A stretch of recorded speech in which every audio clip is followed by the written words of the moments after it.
Hello, everyone, and welcome to the very first episode of the English Corner podcast. I'm Elsie.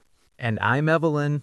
And I have to say, I cannot believe we are finally doing this. We've been planning this for so long, and here we are, microphones in front of us, actually recording. We actually did it. So for everyone joining us for the first time, welcome. This podcast is your space for deep, honest, fascinating conversations about topics that genuinely matter. And we are not doing surface level stuff here. Absolutely not. We go deep. And for our very first episode, we picked a topic that is, honestly, one of the greatest corporate stories ever told. Elsie, set it up. Okay, close your eyes for a second. Imagine that iconic castle, fireworks lighting up the sky, and that sweeping music. When you wish upon a star. You feel it, right? That sense of wonder? I got chills, actual chills. That feeling is what Disney has sold the world for over 100 years. But today, we are pulling back the curtain because the real story of the Walt Disney Company is not a fairy tale. It is a saga of bankruptcy, betrayal, billion-dollar gambles, corporate warfare, and breathtaking comebacks. Let's get into it. So we go back to the early 1920s. Walt Disney, the man himself, arrives in Hollywood with $40 in his pocket and a cardboard suitcase. His first studio had already gone bankrupt. Most people would have gone home. $40, that's it. But he had his brother Roy with him. And I think Roy O. Disney is criminally underrated in this story. Walt was the dreamer, the visionary. Roy was the one keeping the lights on financially. Together, they started the Disney Brothers Studio. They found early success with a character called Oswald the Lucky Rabbit. And then, disaster. Their distributor, a man named Charles Mintz, secretly poached almost all of Walt's animators and legally claimed ownership of Oswald. He took the character, legally, just gone. Walt was left with nothing, and on a train ride back to California, broke and facing complete ruin, he started sketching. A simple, cheerful little mouse. He wanted to name him Mortimer. Mortimer Mouse, please. Thank goodness his wife Lillian intervened. She said, no, call him Mickey. And with that, everything changed. Mickey Mouse debuted in 1928 in Steamboat Willie, the first animated short with synchronized sound. In 1928, that was a technological revolution. Audiences had never seen anything like it. Mickey became a global phenomenon overnight and saved the studio. But saving the studio was never enough for Walt. So in the mid-1930s, he announces he's going to make a full feature-length animated film, and Hollywood collectively laughed at him. They called it Disney's Folly. Openly mocking him. And the budget kept spiraling. Walt even mortgaged his own house to keep production going. His own home. For a cartoon. That is how much he believed in it. And the film was Snow White and the Seven Dwarfs. When it premiered in 1937, audiences were crying in theaters. It made an astronomical amount of money, funded the Burbank studios, and set the gold standard for animation forever. One of the greatest I told you so moments in entertainment history. Now, you'd expect smooth sailing after that. But the 1940s were brutal. World War II shut down the European market entirely. The U.S. military literally took over the Disney studio building to produce propaganda and training films. And masterpieces like Pinocchio and Fantasia, films that are now studied in film schools, actually lost money when they first came out. Then, in 1941, a major animator strike shattered the illusion of Disney as one big creative family. It devastated Walt personally. It wasn't until Cinderella in 1950 that the studio was truly pulled back from the financial edge.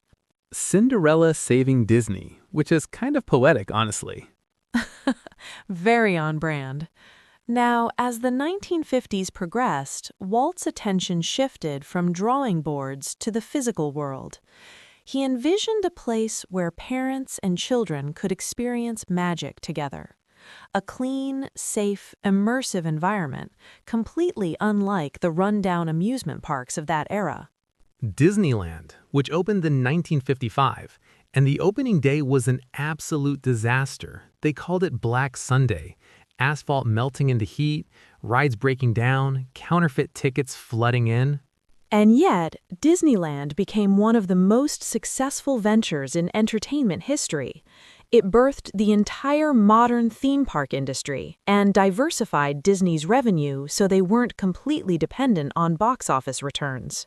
Smart business move. Massive. And then, 1966, Walt Disney dies of lung cancer, and the company that was built entirely around one man's vision suddenly had no idea what to do with itself. The soul of the company was just gone, and what followed was a multi-decade dark age. Throughout the 70s and early 80s, Disney's films became safe, repetitive, and uninspired. They were paralyzed by this question: what would Walt do? Box office revenues collapsed. Audiences had moved on to edgier, more modern blockbusters. And by 1984, this is the really scary part, corporate raiders were circling Disney. These were investors who wanted to take over the company, tear it apart, and sell off the assets piece by piece. The film library, the real estate, the parks, all of it sold to the highest bidder.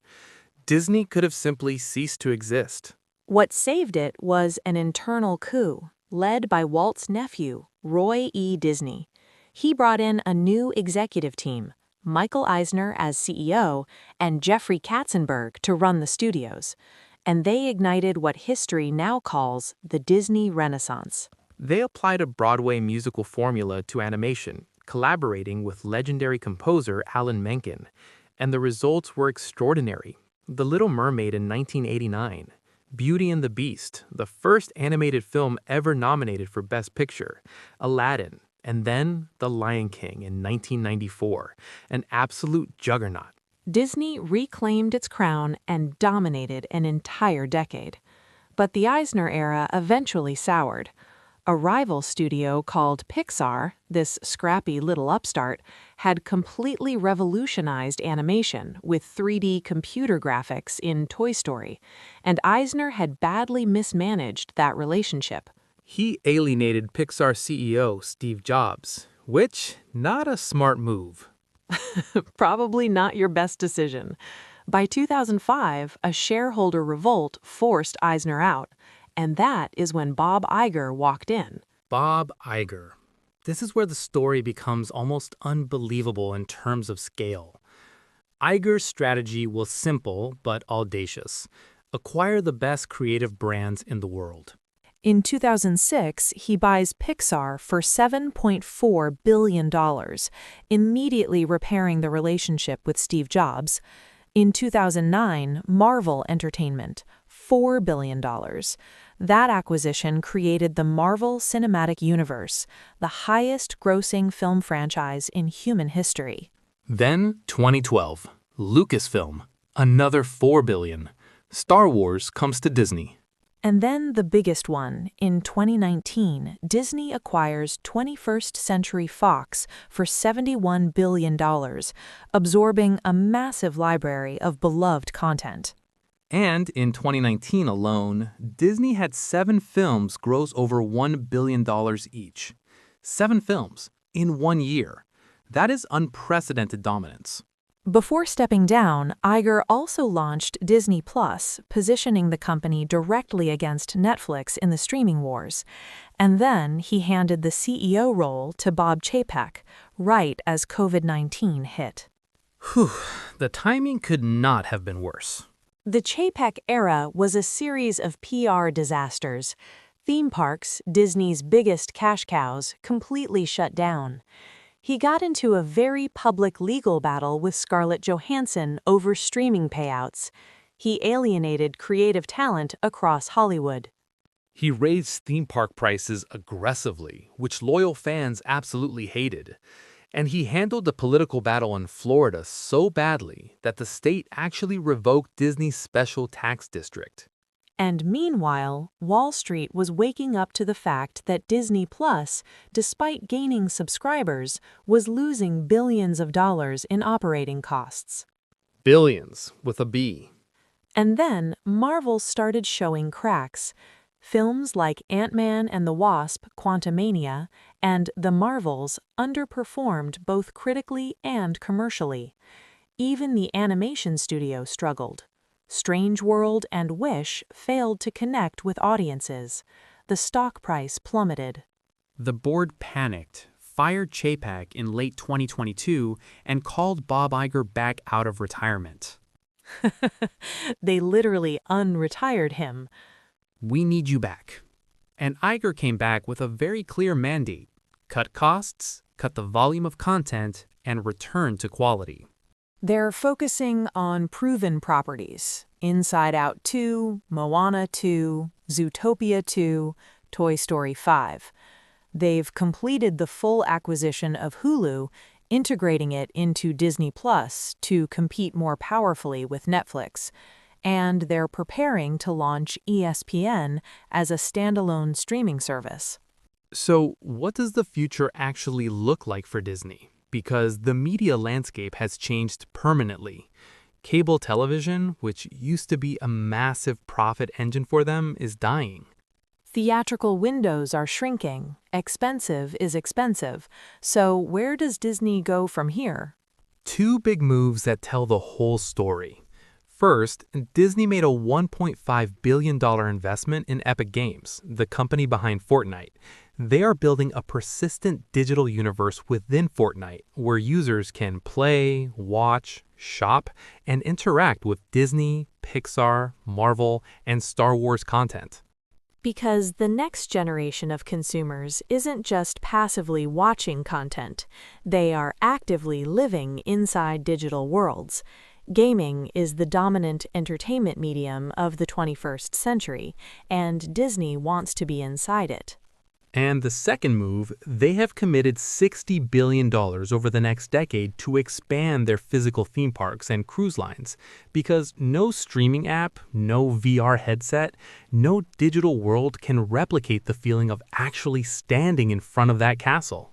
That's so true. The parks are irreplaceable, and they're planning massive expansions, new lands, new experiences, a bigger cruise fleet. The physical world and the digital world, Disney is betting on both simultaneously. And artificial intelligence is going to be woven through all of it, personalizing guest experiences, optimizing park operations, and pushing the boundaries of what their Imagineers can create. So, here's the big picture takeaway.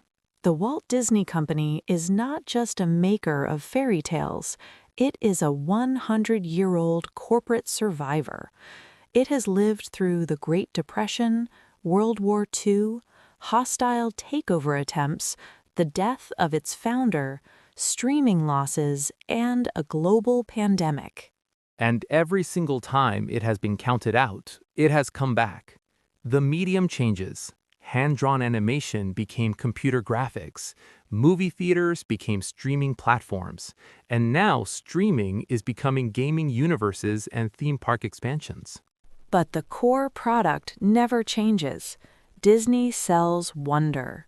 Disney sells hope. Disney sells the feeling you get when you hear that music and see those fireworks. And as long as human beings want to feel that, Disney will find a way to give it to them. That's the House of Mouse, everyone. All right, that is a wrap on our very first episode. Thank you so much for spending this time with us. It genuinely means the world. If you enjoyed this episode, please share it. Leave us a review. It helps more than you know. And now, the big question for you. What do you want us to cover next? Drop it in the comments. We read every single one. Until next time, keep wondering, keep learning. I'm Elsie. And I'm Evelyn. Keep dreaming big, and we'll see you in the next one. Take care, everyone.